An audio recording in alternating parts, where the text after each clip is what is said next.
Hi, welcome to Raga Made, Chapter 1, Part C.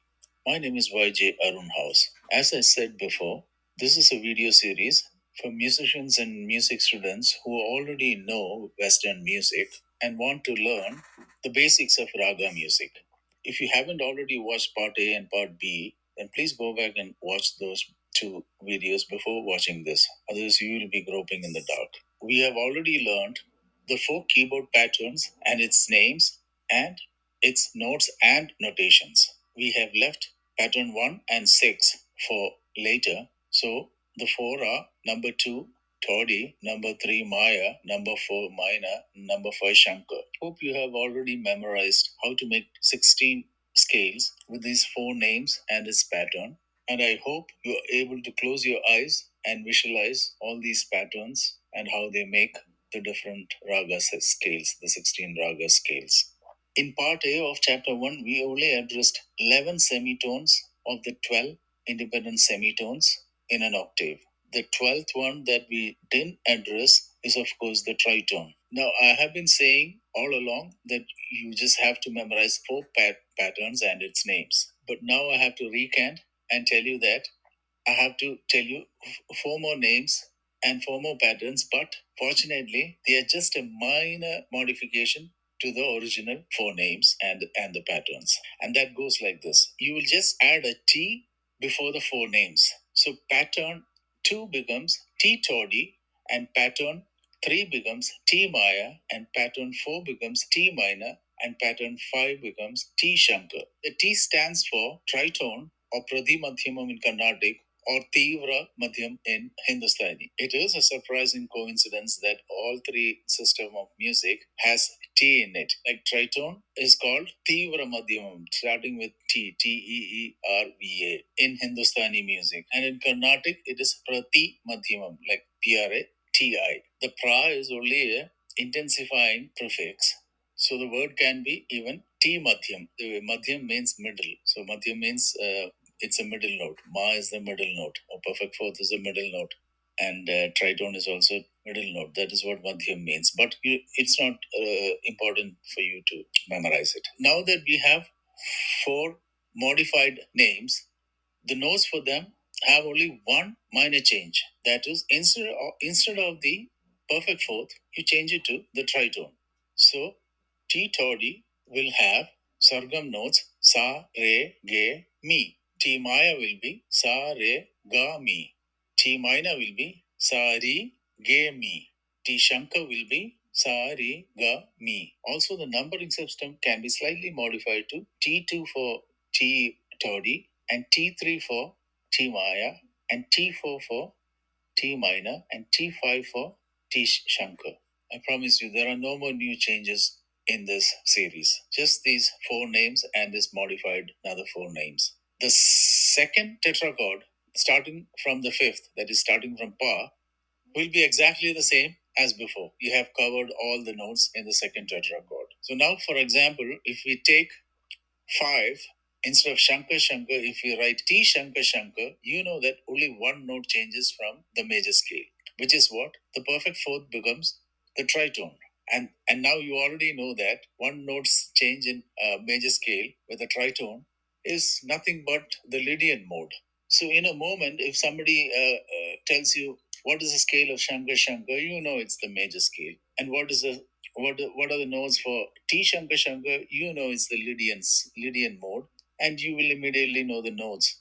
I hope I don't have to repeat all the notes and the 16 new scales that we can make with these. But they are on the screen, so if you want, you can take the print screen and screenshot and read it at your own pace. So now we have 16 plus 16, 32 raga scales. That is complete ragas, complete scale, which means it will have all seven notes. In theory, in Carnatic music, there are 72 such complete scales, or we can call it wholesome scales, called Sampurna Raga in India. The 40 raga scales that are missing are from the pattern 1 and 6. You may wonder, how can you make 40 patterns from two names? Oh, that is a little, there you have to know a little mathematics. When you have two sets of four names and you want to make permutation combination with those two sets of four names, you will have 4 into 4, 16 combinations.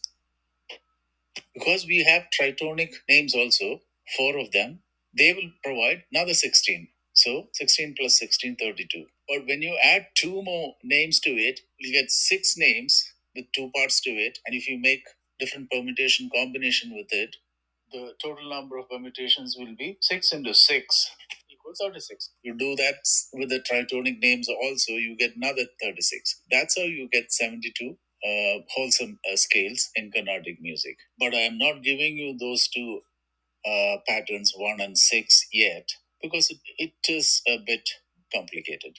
Before giving away those two scales, I will have to educate you on the tuning theory of Carnatic music. Because in the West, you guys use the equal tempered tuning, which is suitable for harmonic music, while in India, since we have only melodic music, we tune it in a different way. Our voice is tuned in a different way. This is a very deep subject, and if all goes well, I hope to make a chapter on that. And only after learning that can I teach you pattern 1 Angie and pattern 6 Nat I. Now, you guys must be wondering, I promised to teach you 35,000 plus ragas with these four names and the four more modified names. And where is it? We have only learned about 32 scales. Don't worry. In the next chapter, I'll tell you how to make pentatonic scales with just these 4 plus 4 names. Meanwhile, you should practice all 32 scales using sargam, that is sarigama padhanisa or saregami padhanesa.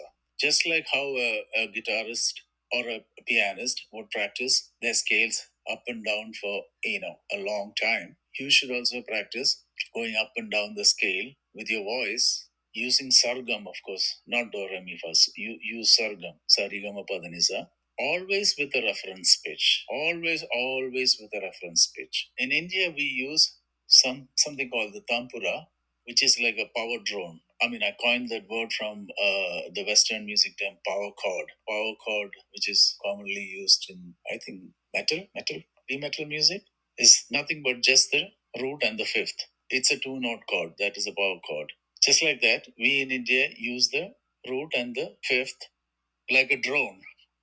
Why should you always sing to a reference pitch? That is the only way you can develop an ear for relative pitch. Once you develop the skill of relative pitch, then after many years of practicing, you will be able to get a superlative pitch.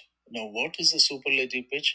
Well, it is superior to relative pitch, and I'll address it when it becomes relevant as we go through the course. And what is the practical application of relative pitch in Indian music, Indian classical music?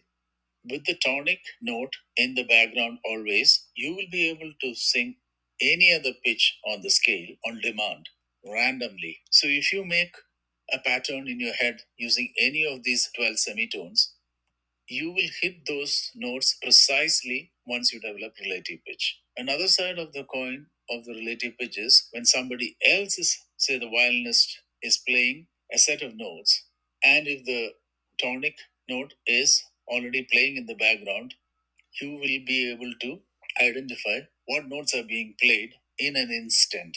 If you are interested in improving your relative pitch, the only way to achieve it is by practicing different patterns from the scale with your voice, preferably closing your eyes and focusing on the reference pitch in the background. I shall include different types of voice exercises in separate videos so that you can just listen to it and start practicing. In the next video, we shall learn how to make pentatonic scales with these four names. Meanwhile, visualize and memorize the 16 scales, how to make them, and how to recall the notes of each one easily. And also practice with your voice going up and down these 16 scales. Bye for now. By the way, if you're enjoying this, please subscribe to this channel. And if you know somebody who will be interested in these kind of stuff, please share it with them.